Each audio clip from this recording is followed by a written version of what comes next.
딱 한 절인데요. 다 같이 한 목소리로 봉독하길 원합니다. 우리 함께 읽겠습니다. 시작. 아브라함이 99세 때 여호와께서 아브라함에게 나타나서 그에게 이르시되 나는 전능한 하나님이라 너는 내 앞에서 행하여 완전하라. 아멘. 우리 한 번 더 읽겠습니다. 시작. 아브라함이 99세 때 여호와께서 아브라함에게 나타나서 그에게 이르시되 나는 전능한 하나님이라 너는 내 앞에서 행하여 완전하라. 아멘. 할렐루야. 반갑습니다. 오늘도 우리 좌우를 바라보시면서 반갑게 이렇게 인사하길 원합니다. 참 잘 오셨습니다. 참 잘 오셨습니다. 오늘도 은혜 많이 받으시기를 주님의 이름으로 축복합니다. 그 예전에 어느 보험회사에서 만든 광고 중에 그 걱정 인형 시리즈라고 아마 기억하시는 분이 계시리라 믿습니다. 그 당시 이게 사람들에게 엄청 어필이 돼가지고 이 보험회사의 그 보험 가입자들이 굉장히 급증했다는 기사를 제가 본 적이 있는데요. 그 광고 문구가 이랬습니다. 우리는 당신의 걱정을 대신해주는 걱정 인형입니다. 또 이런 문구도 있었습니다. 가족 걱정은 우리가 할게요. 당신은 행복하기만 하세요. 그래서 한동안 이 걱정 인형 시리즈가 굉장히 인기를 끌어가지고 그 인형들이 뭐 굿즈로 나오기도 했는데요. 제가 어느 글에 보니까 이 걱정 인형은 중남미에 있는 과테말라의 전통적인 인형이라고 하더라고요. 그래서 과테말라에서는 어린아이가 어떤 일로 불안해하고 걱정이 많아가지고 이 잠을 이루지 못하면 이제 부모는 이 걱정 인형들이 들어있는 그 나무 상자를 그 아이에게 선물을 한다는 겁니다. 보통 그 나무 상자 안에는 6개의 인형이 들어있는데요. 이제 그 어린아이가 걱정 때문에 잠을 이루지 못할 때마다 하나씩 그 인형을 꺼내서 지금 자기가 갖고 있는 걱정을 말하고는 그 인형을 베개 밑에다가 넣어둔다는 거예요. 그러면 부모는요, 그 아이가 잠들 때까지 기다렸다가 이제 그 아이가 잠이 들면 몰래 가가지고 그 걱정 인형을 치워버린다는 겁니다. 그리고는 그 다음날 아이가 일어나면 부모가 이렇게 말한대요. 얘야, 네 걱정은 이 인형이 가져갔단다. 그게 걱정 인형이래요. 제가 이런 내용의 글들을 읽으면서 우리 하나님이 저에게 걱정 인형과 같은 존재시라는 그 생각이 드는 겁니다.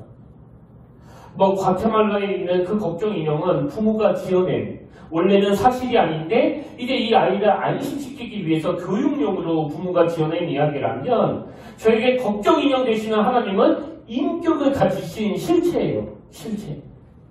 제가 평택교회에서 목회하는 5년 내내 그리고 그 이전에도 너무나 실질적으로 제가 뭔가 걱정하고 근심하고 잠을 이루지 못하고 있으면 하나님께서는 그 부흥 광고 그대로예요. 한결같이 저에게 걱정은 다 나에게 맡겨라.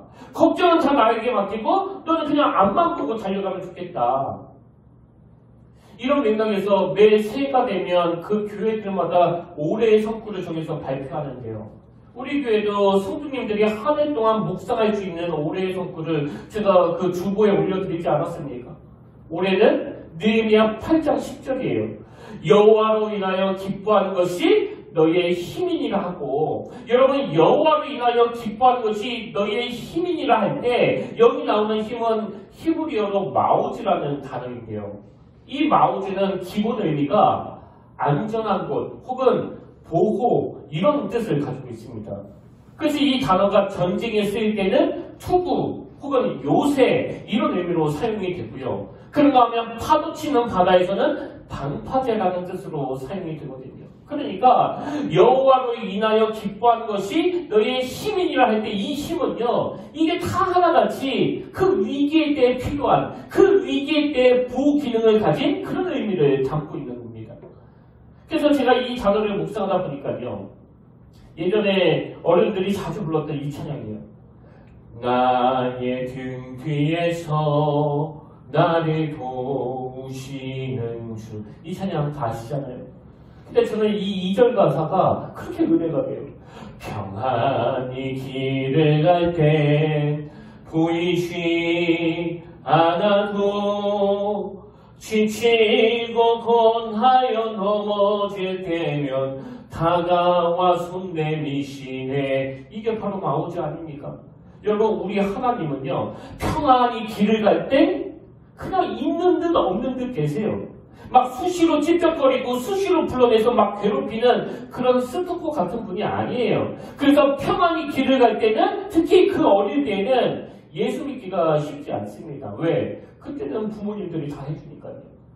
부모님들이 그 필요에 따라 또 요구에 따라 뭐 이거 필요하다고 하면 이거 해주고 저거 필요하다면 저거 해주니까 어릴 때 인격적으로 하나님 만나기가 쉽지 않습니다. 그래서 뭐 내가 걱정하는 것도 없고 근심도 없는 상태에서 평안히 길을 갈 때는 하나님이 잘 보이지 않는데요. 여러분, 뭐 인생길이 항상 평안하기만 합니까? 내 필요를 채워주는 그 부모님이 영원히 계시는 게 아니잖아요. 그래서 뭐 저도 그렇고 많은 분들이 그 인생길 중에서도 지치고 고난에 넘어질 때 다가와서 손을 내미시는 그 주님을 보게 되는 거 아닙니까? 저는 정말 올 한 해 평안히 길을 갈 때 그 형통함 속에서는 하나님을 인식하지 못하고 살아가는 우리지만 걱정, 근심, 염려가 찾아 밤낮으로 괴롭고 또 돌뿌리에 넘어져 마음이 상하고 두려움이 찾아올 때는 다른 그 어떤 것보다도 이 오래의 성부 여호와로 인하여 기뻐하는 것이 너희의 힘이니라. 이 말씀을 꼭 기억해내시길 바랍니다. 그리고 베드로전서 5장 7절에서 이 걱정 인형 역할을 자처해주시는 여호와 하나님, 너의 염려를 다 주께 맡기라. 너의 염려를 다 주께 맡기라. 이는 그가 너희를 돌보십니다. 막 지치고 고난에 넘어질 때면 득달같이 다가와 그 손을 내밀어 주시는 그 하나님을 이론이 아니라 실제 삶 속에서 경험하고 누리게 되시기를 주님 이름으로 축복합니다.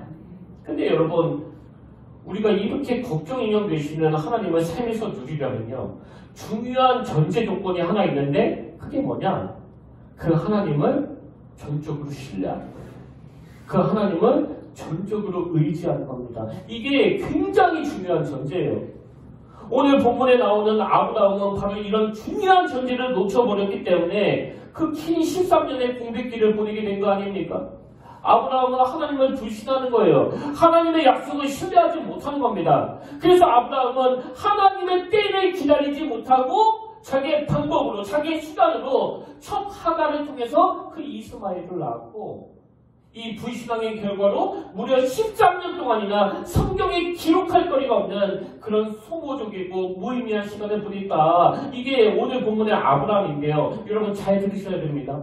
오늘 예배 드리시는 분들 중에 이 아브라함처럼 교회는 나오는데 예수님을 믿는데 이 하나님의 약속에 대한 신뢰가 약하면 그런 분들에게 나타나는 참 가슴 아픈 두 가지 현상이 있는데, 그 첫 번째가 뭐냐? 그런 불신앙이 자꾸 결과지상주의를 만든다는 거예요. 결과지상주의. 이 하나님에 대한 불신이 있다 보니까 그 모든 초점이 하나님이 약속을 안 지키시면 어떡하지? 그 아들을 안 주시면 어떡하지? 계속 불안한 거예요. 그래서 기도라는 것도 그냥 다 결과지상주의예요. 언제까지 응답 주시라고, 언제까지 아들 주시라고. 우리 속담에도 장고 끝에 악수 둔다 이런 말이 있지 않습니까? 지금 본문의 아브라함과 사라가 딱 그 케이스예요. 온통 그 결과, 과연 하나님이 약속을 지키실까? 과연 아들을 허락하실까? 여기에만 몰두해가지고 계속 그 문제를 가지고 걱정하면서 지내다 보니까 이제 고민 끝에, 장고 끝에 나온 게 그 첩을 통해서 우리 하나님을 도와드리자. 여러분, 이 아브라함과 사라가 첫 하가를 통해서 아들을 낳아야 되겠다고 하는 이 생각은 어떻게 해서든지 이 긴 여정을 좀 단축시키고자 하는 거 아닙니까? 근데 어떻게 해서든지 단축시키고자 하는 이게 사실은 이 문제를 훨씬 복잡하게 만드는 거거든요. 그래서 예수 믿는 우리가 꼭 기억해야 되는 건 하나님에 대한 불신은 이 결과지상주의를 낳게 된다는 거, 그리고 이 결과지상주의는 내 방법을, 내 수단을 동원하는 일이기 때문에 장고 끝에 두는 악수일 수밖에 없다는 거, 이거 꼭 기억하셔야 된다는 겁니다. 그런가 하면 하나님에 대한 신뢰가 약한 분들에게 나타날 수 있는 치명적인 약점이 하나 더 있는데, 그 두 번째 약점이 뭐냐? 예수 믿는 사람들이 누려야 될 그 과정의 즐거움을 못 누린다는 거예요. 그 과정의 즐거움을. 여러분, 이 하나님과 교제하는 자들이 누리는 그 일상의 소소한 기쁨, 이게 뭐 얼마나 큰지 아십니까? 근데 아브라함은 그 하나님을 불신하다 보니까 그 기쁨을 13년 동안이나 못 누리는 거예요. 한번 생각해 보세요. 아브라함이 또 아내 사라가 이 하나님의 약속하심에 대한 불신앙이 없었더라면, 여러분, 창세기 12장 이후에 그 걱정 인형 되시는 하나님께서 이 아브라함의 삶 가운데 얼마나 많은 소소한 기쁨을 제공해 주셨겠냐고요. 근데 이 부부의 관심은 온통 언제 약속 지켜주시지? 언제 아들 주시지? 여기에만 몰두하다 보니까 그 약속을 이루어 가시는 하나님의 능력, 그 문제를 풀어가시는 하나님의 일하심을 누리지를 못하는 겁니다. 그런 의미에서 여러분은 어떠세요? 일상 가운데 여러분의 문제를 풀어가시는 그 하나님을 경험하고 있습니까? 일상 가운데 뭐 내가 원하는 게 당장 이루어지지 않았다 하더라도, 또 나를 힘들게 하는 그 문제가 당장 해결되지 않았다 하더라도 이 걱정 인형 되신 하나님, 내 신음 소리를 들으시고 내게 다가와 손을 내미시는 그 하나님을 여러분 일상 가운데 경험하고 있습니까? 이걸 놓쳐버린 게 아브라함과 사라의 연약함이고, 이걸 놓치게 만든 근본적인 원인이 하나님에 대한 불신에서 시작했다는 사실이에요. 그런가 하면 저는 오늘 본문의 아브라함을 보면서 자꾸 묵상하게 되는 게 하나 더 있는데요. 여러분도 아시지만 지금 아브라함은요, 86세에 뭐 손자도 아니고 아들을 낳았습니다. 그래서 겉으로 보기에 이 아브라함이 86세의 아들을 본다는 거는 뭐 그야말로 그 생애의 소원이 성취되는 가장 전성기, 가장 복된 일일 거예요. 그래서 지난주에 말씀드렸잖아요.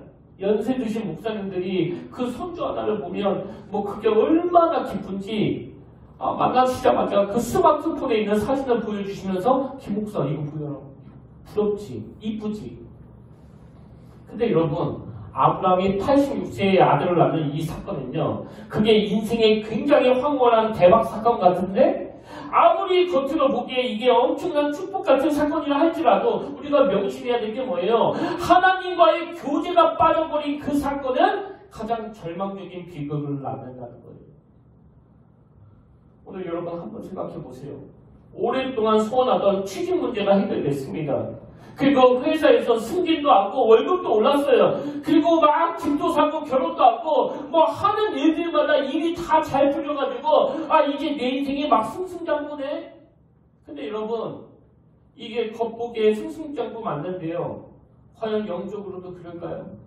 그 일이 아브라함처럼 하나님과의 긴 침묵기를 만드는 사건이라면, 또 하나님과 더 멀어지게 만드는 그 단초를 제공한다면 그것은 절대로 여러분 인생의 축복이 아니라는 사실이에요. 그렇기 때문에 우리는 영원히 어두울 때 찾아오는 이 축복에 대해서 늘 경계해야 되는 거예요. 왜? 그때가 영적으로 86세의 아들을 낳는 아브라함의 상황과 같을 수 있기 때문에. 오늘 여러분 지금 겉으로 하는 일들마다 내 계획대로 척척 진행이 돼가지고 막 너무 기뻐하고 있다면 한번 점검해 보세요. 그 일로 인해서 나는 하나님과 더 친밀해지고 있는가? 근데 그 일이 하나님과의 관계를 멀어지게 하는 일이라면 그 일은 여러분 인생에 변장하고 찾아온 저주라는 사실이에요. 우리가 모두가 원하는 건 변장하고 찾아온 하나님의 축복 아닙니까? 그래서 아직 문제가 해결되지 않아 뭐 숨이 안 쉬어질 정도로 너무너무 어려운데, 그래서 인생의 밑바닥을 걷는 것 같은데, 그리고 요셉 같은 경우 억울하게 모함을 당해가지고 감옥에 들어가 그 낙심과 절망이 끊임없이 찾아오는데, 성경은 오히려 그 감옥에서 여호와께서 요셉과 함께 하심으로 23절 하반절 여호와께서 그를 범사에 형통하게 하셨다고 이야기하잖아요. 아브라함은 이 사실을 놓친 거예요. 그래서 아브라함이 그 늦은 86세의 첩을 통해 낳은 그 아들과 뭐 얼마나 재미나게 살았는지는 모르지만 하나님 보시기에 그 13년은요 끔찍한 13년이에요. 뭐 인생을 얼마나 허무하게 보냈는지 도대체 성경에 기록할 거리가 하나도 없는. 근데 여러분, 오늘 본문에는 이렇게 아브라함이 가지고 있는 그 연약한 부분이 기록되어 있지만요, 그게 다가 아닙니다. 비록 이런 연약한 모습이 있었지만 우리 모두가 배워야 되는 너무나 중요한 아브라함의 강점이 하나 있는데, 이 아브라함의 강점이 뭐냐? 말씀에 대한 수용성이에요. 말씀에 대한 수용성. 자, 이게 무슨 말씀인지 설명해 드릴게요. 오늘 본문 창세기 17장 1절을 다시 보십시오.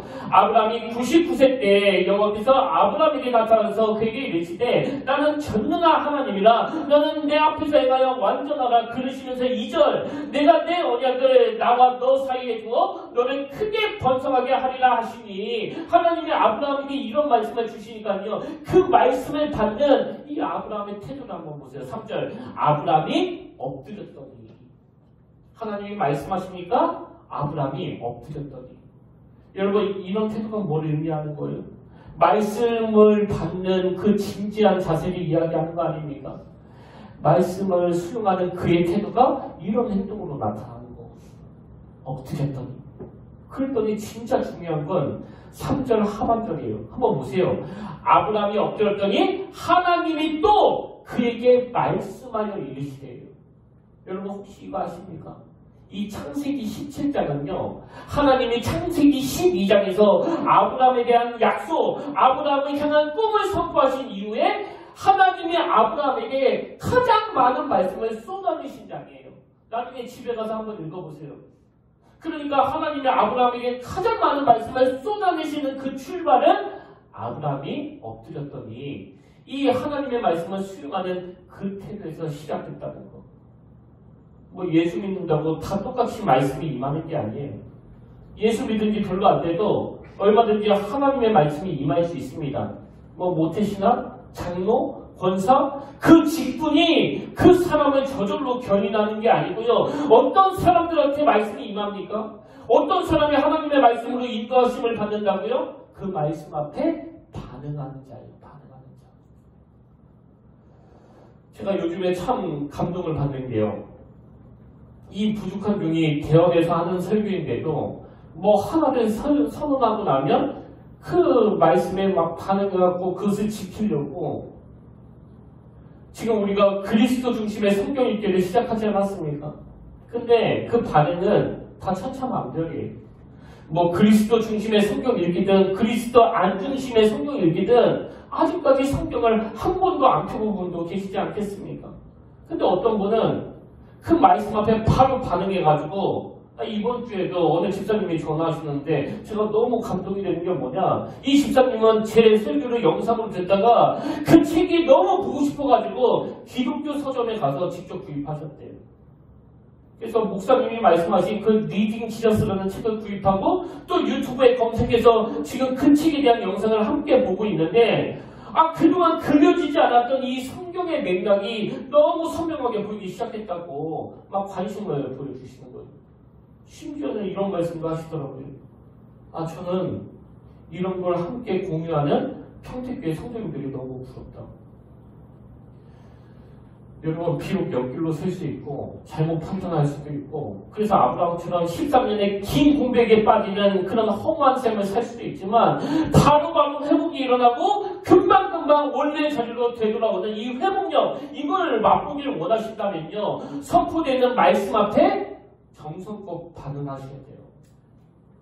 아브라함이 엎드렸더니 하나님이 또 그에게 말씀하여 이르시되, 이렇게 하나님이 먼저 선행해서 아브라함을 찾아주셨고 선행하신 하나님의 말씀 앞에 엎드려 수용하는, 엎드려 반응하는 이 아브라함의 태도로 인해 이 긴 13년의 공백이 끝이 나는 게 오늘 본문 17장 1절인데요. 근데 제가 오늘 본문에서 주목하는 게 뭐냐면 이 선행하시는 하나님이 많은 말씀을 주시는데 그 첫 마디 말씀이 뭐라 그랬습니까? 엘샤다이, 전능하신 하나님을 선언하시는 거예요. 1절을 다시 보십시오.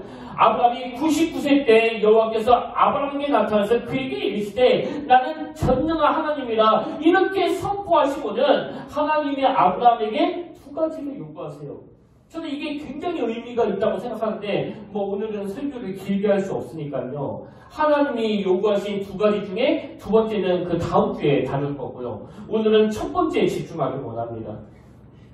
여러분 오랜 침체기를 지나 영적인 회복기로 들어가길 원하신다면 꼭 기억해야 될 그 첫 번째가 뭐냐, 하나님은 이걸 요구하세요. 너는 내 앞에서 해봐라. 너는 내 앞에서 해봐라. 1절을 다시 읽어드립니다. 아브라함이 99세 때에 여호와께서 아브라함에게 나타나서 그에게 이르시되 나는 전능한 하나님이라 너는 내 앞에서 행하여. 제가 이 부분을 NIV 영어 성경으로 보니까 I am God Almighty, 나는 전능한 하나님이라 이렇게 규정 짓고는 walk before me, walk before me, 내 앞에서 걸으라, 내 앞에서 걸으라 이렇게 되어 있더라고요. 그래서 제가 NIV 성경 말고 뭐 킹 제임스 버전이라든가 NASB 버전이라든가 여러 버전을 다 뒤졌는데 다 똑같아요. 한결같이 번역이 walk before me예요. 근데 제가 왜 이게 중요한 의미를 가지고 있다고 생각하냐면요. 여러분, 여기 나오는 내 앞에서 걸어라, 이 하나님과의 동행을 강조하는 이 말씀은 창세기 5장에 나오는 너무나 중요한 말씀과 연결되어 있기 때문입니다. 여러분도 잘 아시지만 창세기 5장에 보면 그 아담의 족보가 쭉 기록되어 있지 않습니까? 뭐 아담부터 시작해서 그 후손들의 행적이 쭉 연구가 되는데 거기에 이 한계를 치는 인생의 패턴이 보이는 거야. 패턴이. 자, 어떤 패턴이냐? 창세기 5장 4절 5절. 아담은 셋을 낳으며 800년을 지내며 자녀들을 낳았으며 5절. 그는 930세를 살고 그 다음에 죽었더라예요. 낳았으며 몇 살에 살고 죽었더라. 이 패턴이 이후에도 계속 반복이 되는데요. 그 다음 6절부터 보십시오. 셋은 105세 에노스를 낳았고 에노스를 낳으며 807년을 지내며 자녀들을 낳았으며 그리고 그는 912세를 어떻게 해요? 살고 결론 죽었더라. 나중에 집에 가셔서 이 창세기 5장에 나오는 아담의 족보를 한번 쭉 읽어보세요. 낳았고 몇 년을 살았고 죽었더라. 이 패턴이 너무 지루하게 나와요. 근데 여러분, 이 패턴은 오늘 저도 그렇고 여러분도 그렇고 동일하게 적용되는 그 패턴 아닙니까? 우리도 은행에서 번호표 뽑고 기다리듯이 그 죽음을 기다리는 인생 아닙니까? 그래서 이 창세기 5장에 나오는 아담의 족보와 우리 인생과 다른 점은 딱 하나예요. 우리는 아직 진행 중이기 때문에 몇 세에 죽을지는 아무도 모르지만 그러나 이미 예고해서 다 알고 있는 거. 죽었더라. 이 기록은 우리도 피할 수 없다는 것. 근데 여러분 놀랍게도 이 타락한 아담의 족보에서 계속 반복되는 낳았으며 몇 년을 살고 죽었더라의 이 패턴, 이 공식을 깨트리는 사람이 나오는데 여러분이 잘 아시는 에녹입니다. 자, 21절부터 보십시오. 에녹은 65세에 무두셀레를 낳았고 무두셀레를 낳은 300년을 하나님과 동행하며 자녀들을 낳았으며 결론 그는 365세를 살았더라. 그 뒤에 죽었더라가 없습니다. 그럼 계속 마지막 결론이 죽었더라로 끝나는 이 타락한 아담의 족보에서 이 패턴을 깨트린 그 에녹의 결정적인 차이점이 뭐냐? 그게 바로 앞에 나오는 22절이에요. 무두셀레를 나오는 300년을 어떻게 했습니까? 하나님과 동행하며. 이건 그 노아도 마찬가지 아닙니까? 잘 아시지만 노아는 그 당대의 의인이라는 또 완전한 자라는 엄청난 평가를 받은 인물인데요. 그런 평가를 받을 수 있었던 결정적인 이유를 성경은 이렇게 설명합니다. 창세기 6장 9절. 이것이 노아의 족보니라. 노아는 의인이요 당대의 완전한 자라. 그는 하나님과 동행하였으며. 이게 아까 본문에 빗대어 말하면 아브라함에게 요구하셨던 워크 비폼이에요. 워크 비폼이. 노아는 하나님과 동행하였으며 에녹은 하나님과 동행하며. 이 하나님과 동행의 중요성을 아시겠습니까? 여러분 뭐 예수 믿은 지 20년이 되셨던 30년이 되셨던 또 5년이 되셨던 이건 다 불문에 붙이고 오늘부터 우리가 목숨 걸고 붙잡아야 될 건 하나님과 동행하는 거예요. 워크 비폼이. 한번 생각해 보세요. 하나님께서 그 13년이나 허송세월하는 아브라함을 보시고 정말 마음이 급하셨다면 너 만나시자마자 너 왜 이렇게 급두냐? 아니 목적지 부산까지 가려면 지금쯤 한 대구에는 도착해야 되는데 도대체 어쩌라고 너도 대전밖에 못 갔느냐고. 너 속도 좀 더 내야 돼. 뭐 이렇게 말씀하셔야 되는 거 아닙니까? 근데 하나님은 그렇게 말씀하시지 않으시고 만나시자마자 그 첫 마디가 나와 함께 동행하자는 거야. 나와 함께 같이 가자. 여러분, 제가 앞에서 예수 믿는 사람이 반드시 얻어놔야 되는 게 그 일상 가운데 하나님이 주시는 그 소소한 기쁨이라고 그랬는데요. 그 기쁨은요, 하나님과의 교제 속에서 일어나는 거예요. 그래서 저는 제 인생에서 가장 행복할 때가 뭐 이미 수십 번 말씀드렸고 앞으로도 수십 번 더 말씀드릴 거지만 제 주변에 뭐 사람이 북적북적할 때가 아니고요. 제 생애에 가장 행복한 건 하나님과 단둘이 교제하는 그 시간이에요. 그런 의미에서 그 예전에 주일학교 때 불렀던 이 찬양이 저와 그 하나님과의 관계를 너무 잘 요약해 놓은 것 같아요. 나는야 친구 대신 하나님과 푸른 초장 한없이 거니네. 손을 잡고 기쁨을 나누면서 단둘이서 한없이 거니네. 나는야 친구 대신 하나님과 푸른 초장 한없이 거니네. 손을 잡고 기쁨을 나누면서 단둘이서 한없이 거니네. 여러분, 저 장면을 상상만 해도 아름답지 않습니까? 그 다음 2절 가사가 이렇습니다. 지나간 일들 내가 생각하며 앞날의 될 일 내가 들을 때 믿을 수 없는 꿈만 같은 사실 믿으니 이 세상 천국 같네. 믿을 수 없는 꿈만 같은 사실 믿으니 이 세상 천국 같네. 뭐 한때는 저에게 번아웃도 왔었고요. 뭐 번아웃까지 아니라 하더라도 제가 힘들고 지치고 고난에 넘어질 때마다 그 일상에서 이 엘샤다이 하나님, 그 전능하신 하나님과 단둘이 교제하면서 지난 20여 년 동안 나와 동행해 주신 그 하나님이 지금도 여전히 나와 함께하고 계시다는 그 사실을 발견하게 되는 거예요. 여러분은 이런 일상의 소소한 기쁨을 경험하고 있습니까? 내 친구 되신 하나님과 손을 맞잡고 영적인 푸른 초장을 그 한없이 거니는 그 기쁨이요. 그런가 하면 저는 종종 옛날 어른들이 즐겨 불렀던 찬송가 442장이요. 저 장미꽃 뒤에 있을 아직 맺혀 있는 그때에 귀에 있는 이 소리 들리니 주름 성분 명하다.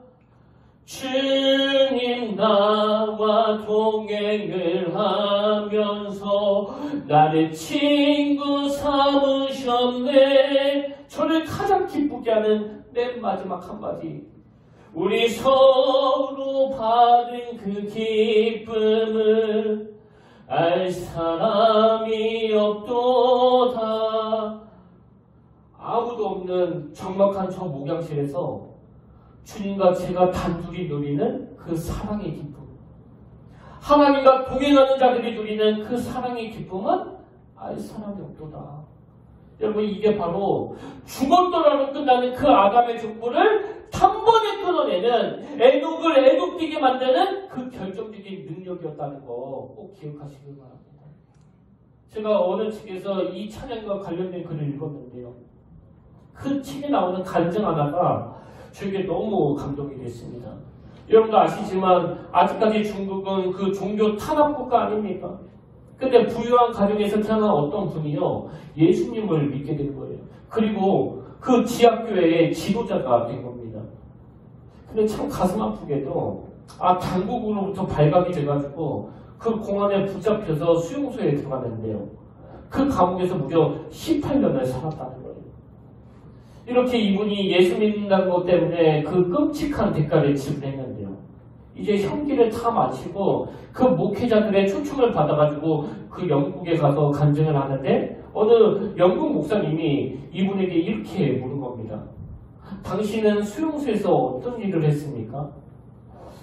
뭐 그 글에는 좀 점잖게 표현을 했는데요. 있는 그대로 표현하면 똥 푸는 일을 했습니다. 보통 그 수용소에서는 막 폭력적이고 악질이고 또 간수의 지시에 잘 따르지 않는 그런 요주의 사람들만 이 인분을 퍼내는 일을 시킨다고 하는데요. 이분은 아무리 괴롭혀도 그 예수 믿는 걸 포기하지 않으니까 간수들이 배교시킬 목적으로 그 일을 시킨 겁니다. 그래서 이분이 그 인분을 퍼내는 일을 하는데요. 뭐 그 일이 너무 힘들기도 하지만 그 악취가 너무 심해가지고 못 견디게 있는 거예요. 뭐 오죽하면 그 간수들도 이 악취 때문에 가까이 오지 못해가지고 그 저 멀리서 감시를 하더래요. 그래서 이 일이 처음에 너무나 힘들고 고되는데 여러분 이분이 어느 순간 깨달은 게 뭔지 아시죠? 그 수용소 안에서는 늘 지키고 있으니까 뭐 찬송도 못 부르고 기도도 못 하는데 좀 적나라하게 표현하자면 이 똥 풀어 갈 때만큼은 간수들조차도 냄새가 너무 심해서 잘 안 오고 그러니까 마음껏 주님을 찬양하고 마음껏 주님께 기도를 해도 뭐 괜찮은 거예요. 그래서 나중에는요 마음껏 찬양하고 기도하고 말씀을 암송해도 그 간섭을 받지 않는 그 시간이 너무 좋아가지고 간수들이 너 이제 그만해라 그 일. 너 너무 오래 했다. 그러는데도 이분이 한사코 그걸 거절했다는 거예요. 난 괜찮다. 힘들지 않다. 근데 여러분 이분이 똥 푸는 일을 할 때 즐겨 불렀던 찬양이 바로 이 찬양인데요. 주님 나와 동행을 하면서 나를 친구 삼으셨네. 우리 서로 받은 그 기쁨은 알 사람이 없도다. 여러분 해는 바뀌었지만 여전히 세상살이가 힘들잖아요. 재미가 하나도 없는 세상 아닙니까?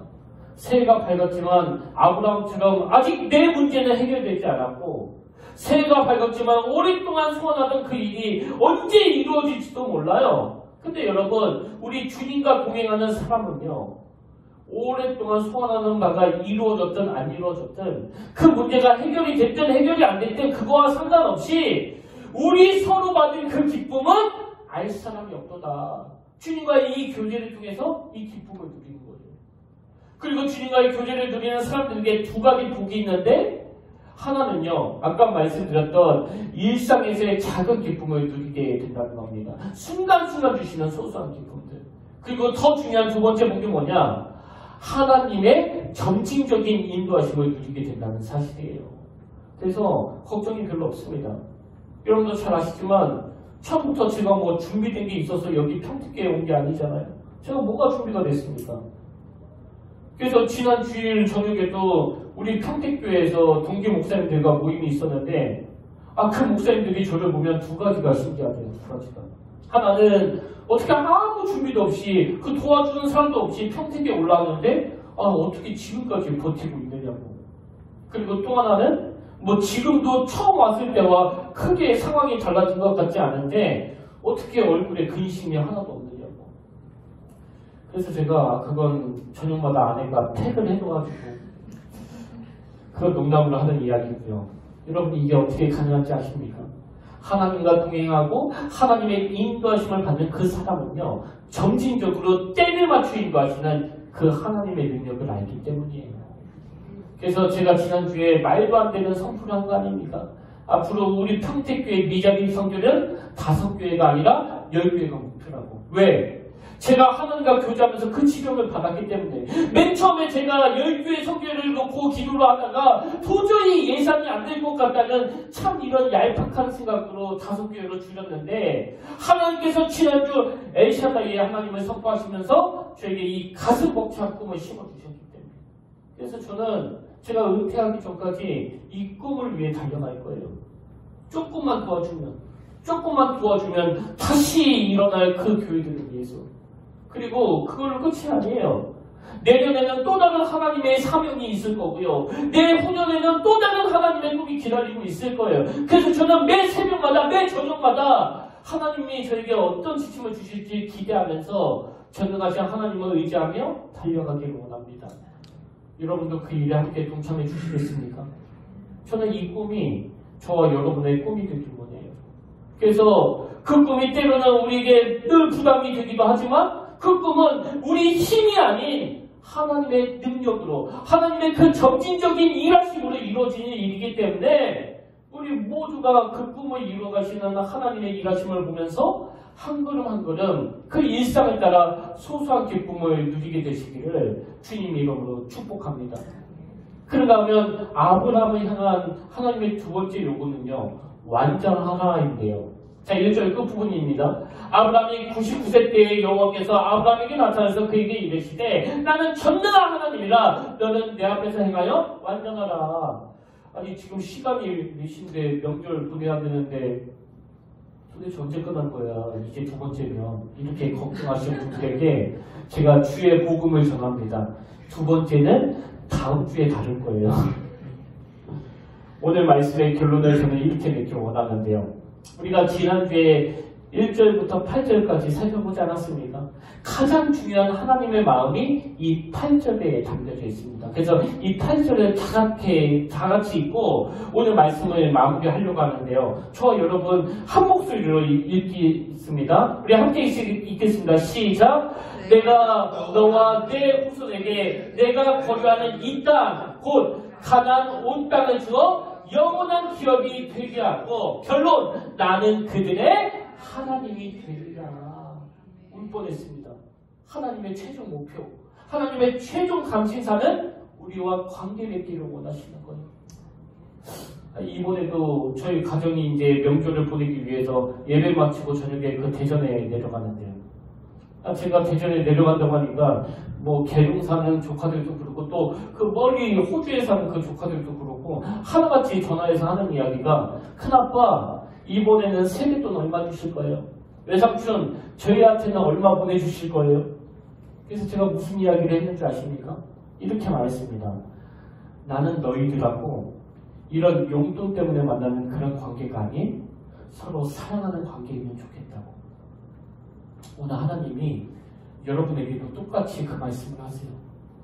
김 집사, 너는 왜 자꾸 나하고 거래하자 그러느냐고. 그래서 기도도 다 거래 아닙니까? 내가 이거 드릴 테니까 하나님 뭐 해주실래요? 언제까지 해주실래요? 근데 여러분 우리 하나님은요, 나는 그냥 너희의 하나님이 되고 너는 내 백성이 되는 이 아름다운 관계를 맺기를 원한단다. 오늘 이 말씀을 기억하시고 올 한 해 내내 하나님과 동행하는 우리 평택교회와 저와 여러분 되시기를 주님 이름으로 축복합니다. 그래서 저는 오늘 결단 찬양으로 이 찬양을 함께 부르길 원하는데요. 우리가 전에 불렀던 찬양이에요. 날이 저물어 갈 때, 빈들에서 걸을 때, 그때가 언제라고요? 하나님의 때.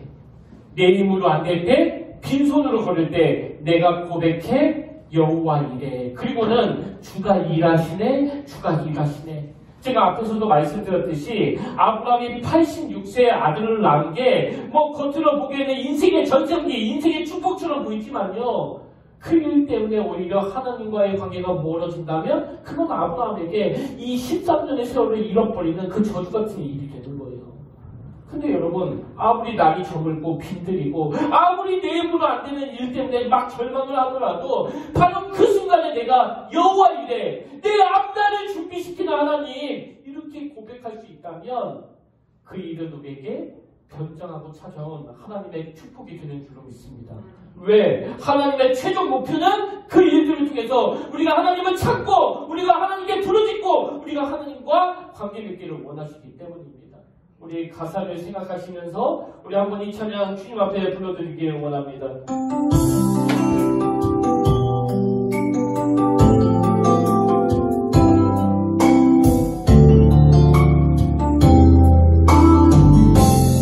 날이 저물어 갈 때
작은 떡과 물고기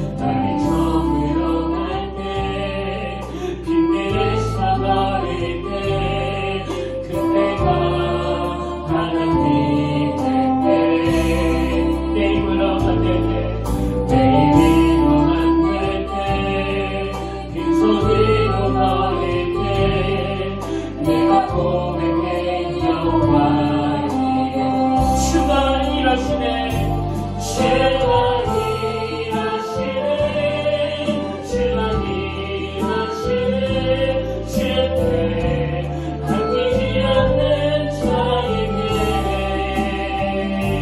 주가 일하시네 주가 일하시네 주라며 없는 자에게 우리 모인 이곳에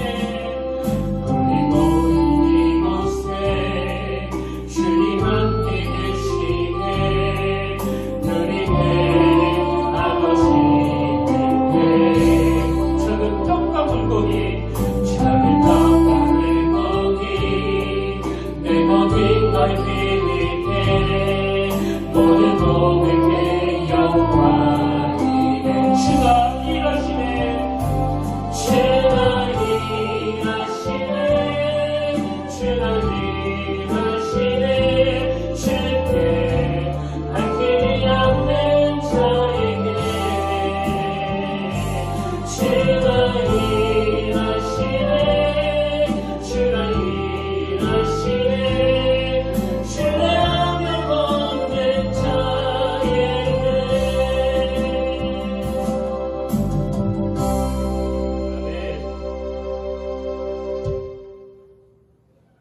하나님 아버지, 이 아브라함과 사라가 범했던 이 어리석음이 오늘 우리의 어리석음임을 정직하게 고백합니다.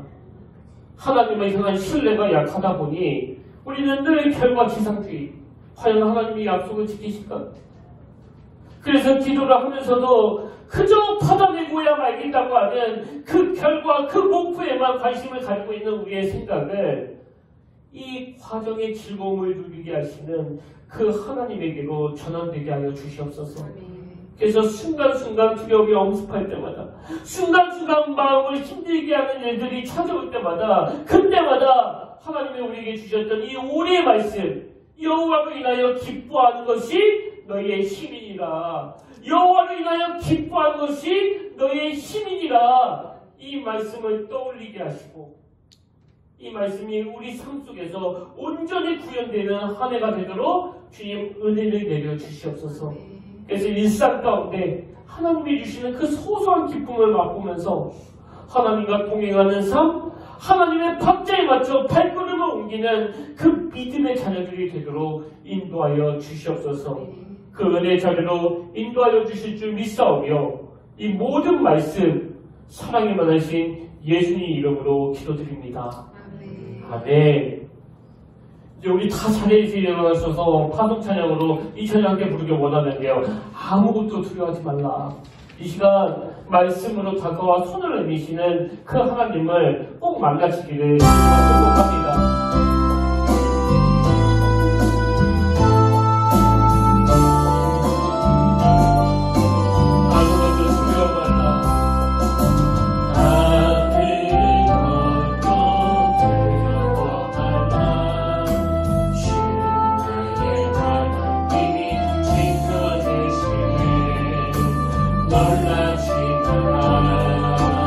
겁내지 마라. 주님 나를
하나님 아버지 창세기 5장에서 끊임없이 반복되는 이 타락한 아담의 족보, 낳았으며 몇 년을 살다가 죽었더라.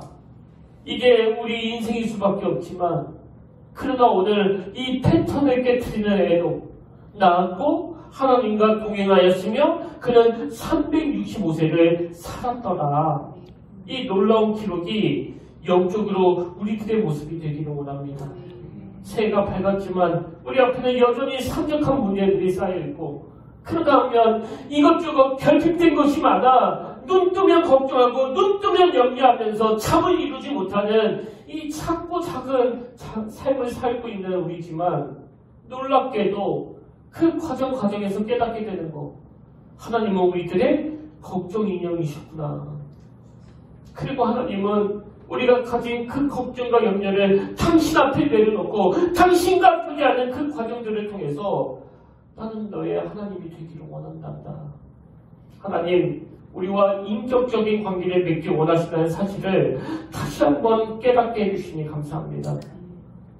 주님, 나와 동행을 하면서 나를 친구 삼으셨네. 우리 서로 받은 그 기쁨은 알 사람이 없도다.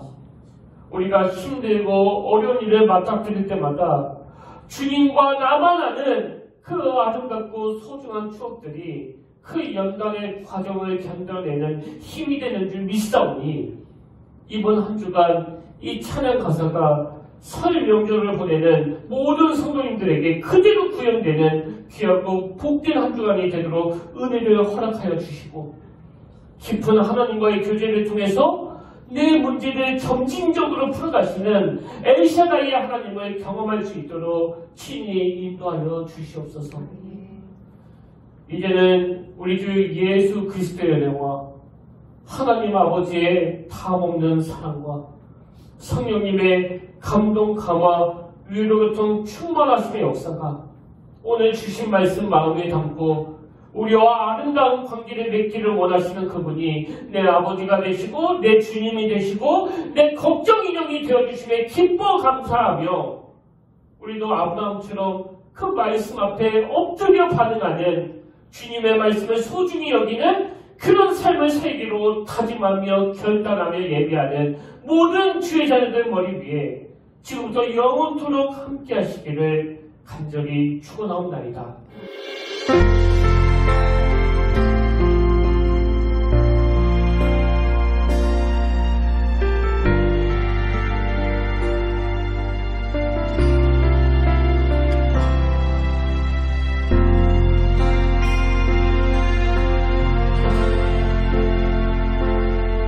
지금 서 있는 이곳에서 높임을 받으소서. 내가 밟는 땅 주님의 땅